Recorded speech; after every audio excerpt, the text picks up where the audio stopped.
बोलो श्री गणपति गणेश महाराज की जय। पार्वती जी ने पूछा कि हे वत्स, माघ महीने में किस गणेश की पूजा करनी चाहिए तथा इसका क्या नाम है? उस दिन पूजन में किस वस्तु का नैवेद्य अर्पित करना चाहिए और क्या आहार ग्रहण करना चाहिए? इसे आप सविस्तार बतलाने की कृपा करें। गणेश जी ने कहा कि हे माता, माघ में भालचंद्र नामक गणेश की पूजा करनी चाहिए। इनका पूजन षोडशोपचार विधि से करना चाहिए। हे माता पार्वती, इस दिन तिल के 10 लड्डू बना लें, 5 लड्डू देवता को चढ़ाएं और शेष 5 ब्राह्मण को दान में दें। ब्राह्मण की पूजा भक्ति पूर्वक करके उन्हें दक्षिणा देने के बाद उन 5 लड्डुओं को उन्हें प्रदान कर दें। हे देवी, तिल के 10 लड्डुओं का स्वयं आहार करें। इस संबंध में मैं आपको राजा हरिश्चंद्र जी का वृतांत सुनाता हूँ। सतयुग में हरिश्चंद्र नामक एक प्रतापी राजा हुए थे। वे शास्त्र धर्म में पटु, सरल स्वभाव, सत्यनिष्ठ और विद्वान ब्राह्मणों के पूजक थे। धर्म में पटु, सरल स्वभाव, सत्यनिष्ठ और विद्वान ब्राह्मणों के पूजक थे। हे देवी, उनके शासन काल में अधर्म नाम की कोई वस्तु नहीं थी। उनके राज्य में कोई अपाहिज, दरिद्र या दुखी नहीं था। सभी लोग आदि व्याधि से रहित एवं दीर्घायु होते थे। उन्हीं के राज्य में एक ऋषि शर्मा नामक तपस्वी ब्राह्मण रहते थे। एक पुत्र की प्राप्ति होने के बाद ही वे स्वर्गवासी हो गए। पुत्र का भरण पोषण उनकी पत्नी करने लगी। वह विधवा ब्राह्मणी भिक्षाटन के द्वारा पुत्र का पालन पोषण करती थी। उस ब्राह्मणी ने माघ मास की संकटा चतुर्थी का व्रत किया। वह पतिव्रता ब्राह्मणी गोबर से गणेश जी की प्रतिमा बनाकर सदैव पूजन किया करती थी। हे पार्वती, भिक्षाटन के द्वारा ही उसने पर्वोक्त रीति से तिल के 10 लड्डू बनाए। इसी बीच उसका पुत्र गणेश जी की मूर्ति अपने गले में बांधकर स्वेच्छा से खेलने के लिए बाहर चला गया। तब एक नर पिशाच कुम्हार ने उस ब्राह्मणी के 5 वर्षीय बालक को जबरन पकड़कर अपने आवा में छोड़कर मिट्टी के बर्तनों को पकाने के लिए उसमें आग लगा दी। इधर उसकी माता अपने बच्चों को ढूंढने लगी। उसे न पाकर वह बड़ी व्याकुल हुई।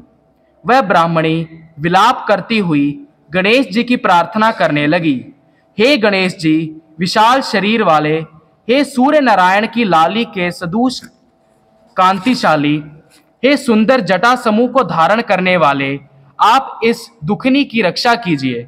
हे गजानन, हे 4 भुजाधारी, हे मस्तक में चंद्रमा को धारण करने वाले, हे विनायक, हे अनाथों के नाथ, हे वरदायक, मैं पुत्र के वियोग में व्यथित हूँ, आप मेरी रक्षा कीजिए। वह ब्राह्मणी इसी प्रकार आधी रात तक विलाप करती रही।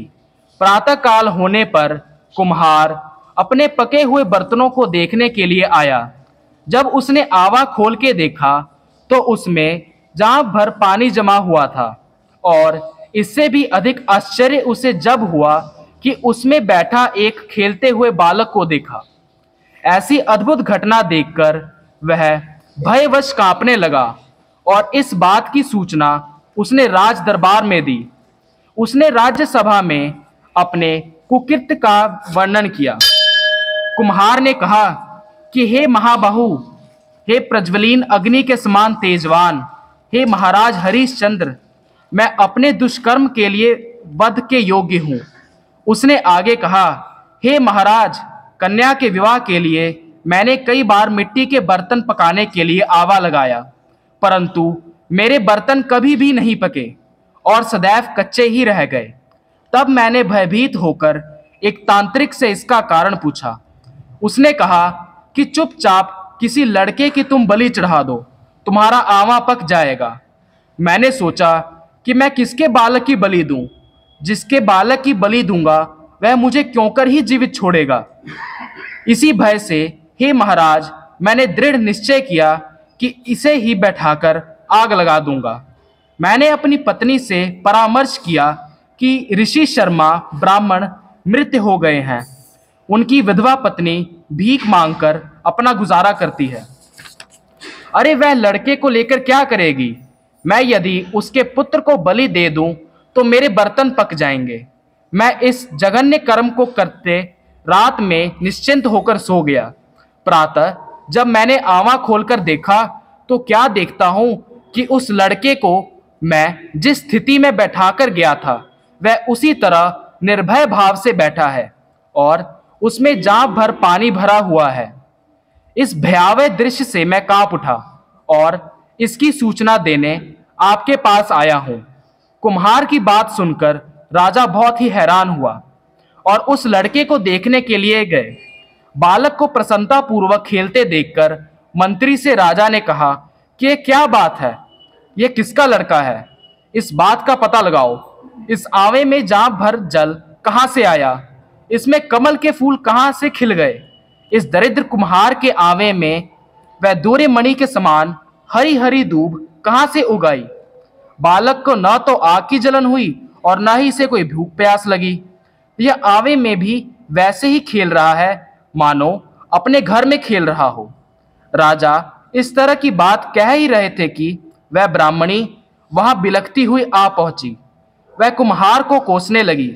जिस प्रकार गाय अपने बछड़े को देखकर रंभाती है, ठीक उसी अवस्था उस बुढ़िया की थी। वह बुढ़िया बालक को गोद में लेकर प्यार करने लगी और कांपती हुई राजा के सामने बैठ गई। राजा हरिश्चंद्र ने पूछा कि हे ब्राह्मणी, इस बालक के न जलने का क्या कारण है? क्या तू कोई जादू जानती है अथवा तूने कोई धर्माचरण किया है जिसके कारण बच्चे को आंच तक नहीं आई? राजा की बात सुनकर ब्राह्मणी ने कहा कि हे महाराज, मैं कोई जादू नहीं जानती और ना तो कोई धर्माचरण, तपस्या, योग, दान आदि की प्रक्रिया ही जानती हूँ। हे राजन, मैं तो संकट नाशक गणेश चतुर्थी का व्रत करती हूँ। उसी व्रत के प्रभाव से मेरे पुत्र जीता जागता बच गया। ब्राह्मणी की बात सुनकर राजा ने कहा कि मेरे राज्य की संपूर्ण जनता इस संकट नाशक गणेश चतुर्थी का व्रत करे। इसमें मेरी पूर्ण सम्मति है। राजा ने उसकी परिक्रमा करते हुए कहा कि हे पतिव्रते, तू धन्य है।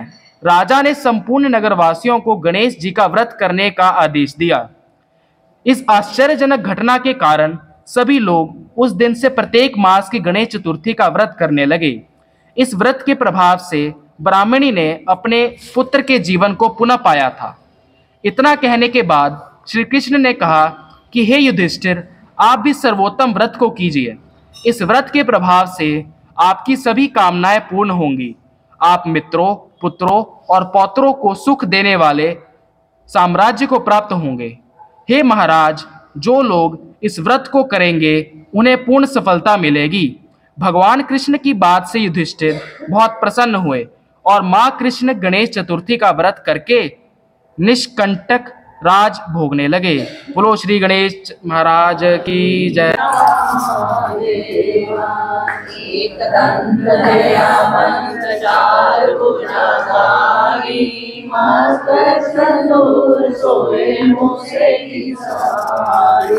जय गणेश जय गणेश जय गणेश देवा, माता की पार्वती देवा।